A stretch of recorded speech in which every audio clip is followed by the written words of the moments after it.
This is the felt form of the Madison Square Garden. That is Ayn Rand, the philosopher who's created such a stir everywhere with books which incidentally sell in numbers approaching 8,000 per month. Per month, even today. Yes. Ms. Rand, in your novels, you portray very strong women. I was wondering why you think in the world we don't have strong women leaders. Because if you're speaking about women's liberation, that whole movement, it's a very false and phony issue.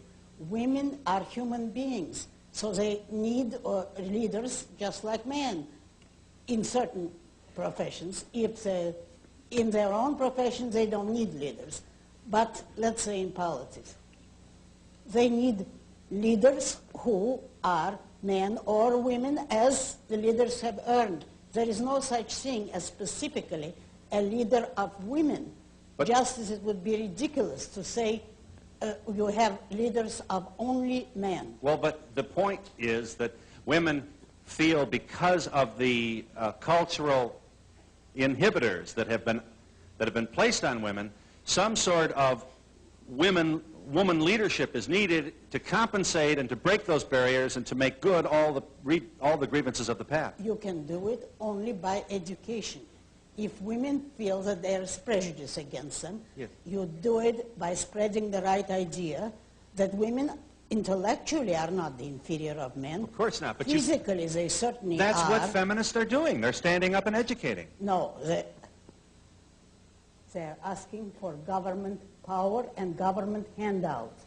They go around depriving men of jobs because you have to have quota of so many women. But their point is that they have been denied jobs all these years. So let's get at it and start swinging for it. You do not fight an evil if they think they're victims. I don't. But let us say, assuming that women have been treated unfairly, you don't fight an evil by adopting it and practicing it. Well, what should they do? Be nice little girls and not say anything and stay home and break bread?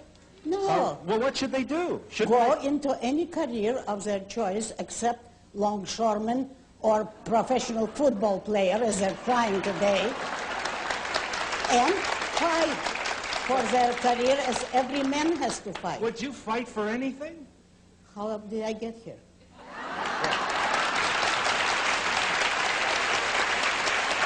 I'm disappointed, though, that here we have all this, you don't deny that there have been grievances. You don't deny sexism. You don't deny prejudice against women. I deny all that except unequal wages. There have been You're telling me you think jobs. Women have had the same opportunities, that they haven't been given blinders by a culture that said they should be a nurse instead of a doctor? No. That they should be long-suffering and nurturing instead of a composer? Not in this country.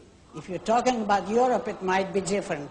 Here, you can get anything regardless of your sex, because all you have to do is show your ability.